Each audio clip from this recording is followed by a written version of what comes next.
এ বিষয়ে আরও বিস্তারিত জানাতে যুক্ত হচ্ছেন সহকর্মী আজহার লিমন। লিমন, এই যে একযোগে সবাইকে অপসারণ করা হলো, এ নিয়ে কি ব্যাখ্যা দিলেন স্থানীয় সরকার উপদেষ্টা? নাফি, স্থানীয় সরকার উপদেষ্টা AF হাসান আরিফ উনি আমাদেরকে যেটি বলছেন যে এই যে উদ্যোগটি নিল স্থানীয় সরকার মন্ত্রণালয়, এই যে একটা বড় ঘটনা, প্রায় 894 জন জনপ্রতিনিধির আসন এখন যারা সরকারি কর্মকর্তা আছেন তারা প্রশাসকের দায়িত্ব পালন করবেন।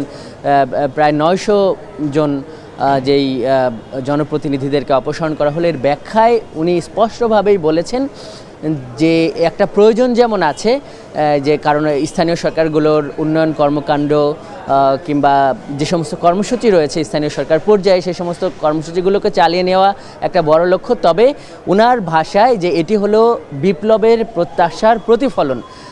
উনি যেটি বলতে চাইছে যে যেহেতু সংসদ ভেঙে দেওয়া হয়েছে এবং গেল 15টি বছর ধরে এইভাবে সমস্ত নির্বাচন কিংবা এই যারা স্থানীয় সরকারেও রয়েছেন এরা একটা রেজিমের, তার ভাষায় একটা আমলের, এবং এই নির্বাচনগুলো যথেষ্ট প্রশ্নবিদ্ধ, যেহেতু প্রধান দলগুলো বা অনেক যারা নির্বাচনে প্রতিদ্বন্দ্বিতা করার কথা ছিল তারা করেনি, যেই কারণে এই প্রশ্নবিদ্ধ রেজিমের বা ওই আমলের সবাইকে বাদ দেওয়ার যে একটা প্রত্যাশায় আন্দোলনের যে একটা বিপ্লব সংগঠিত হয়েছে বাংলাদেশে ছাত্র জনতার, সে প্রেক্ষিতে এই পদক্ষেপটি নেওয়া হয়েছে। আমরা তাকে প্রশ্ন করেছিলাম যে যেহেতু এর মধ্যে আওয়ামী লীগের অনেক জনপ্রতিনিধি রয়েছে যারা আওয়ামী লীগ নেতা, তারা এই সরকার পদত্যাগ করে পালিয়ে যাবার সঙ্গে সঙ্গে তারাও পালিয়েছে। তারা বলছে যে কেউ কেউ তো রয়ে গেছে, যে কারণে শুধুমাত্র একটি কারণ না, সামগ্রিকভাবে রাষ্ট্র সংস্কারের যে পদক্ষেপ নেওয়া হয়েছে সব দিকে তারই একটা পদক্ষেপ এই স্থানীয় সরকারের এই ইউনিট, তার ভাষায় এই ইউনিটগুলোতে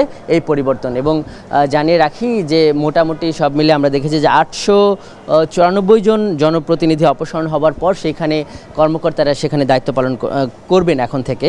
যেমন 495টি উপজেলায় এখন প্রশাসক হিসেবে দায়িত্ব পালন করবে ইউএনওরা, এবং 323টি পৌরসভার যারা মেয়র ছিলেন তারা আজ থেকে আর থাকছেন না, সেইখানে দায়িত্ব পালন করবে। স্থানীয় সরকার মন্ত্রণালয়ের যে সমস্ত উপপরিচালকরা বিভিন্ন জেলায় দায়িত্ব পেয়েছেন তারা 60টি উপজেলা পরিষদের চেয়ারম্যানদেরকে কিন্তু অপসারণ করা হয়েছে, এবং আগে থেকে একটি খালি ছিল, সব মিলে 61টি জেলা পরিষদে ডিসিরা দায়িত্ব পালন করবে। এবং 12টি যে সিটি কর্পোরেশন ছিল সেই 12টি সিটি কর্পোরেশনে এখন থেকে বিভাগীয় কমিশনাররা দায়িত্ব পালন করবে। এখানে যিনি স্থানীয় সরকার উপদেষ্টা উনি আরেকটি বিষয়ে এখানে ব্যাখ্যা দিয়েছেন যে এই যে তাদের অপসারণ করে নতুন কোনো লোক আনা হলে সে ভালো না খারাপ এরকম অনেক বিতর্কের একটা সুযোগ থাকতে পারতো, সেই দিকে না যেয়ে যারা কর্মকর্তা তাদেরকেই দেওয়া হয়েছে যাতে বিতর্কের কোনো প্রশ্ন না আছে।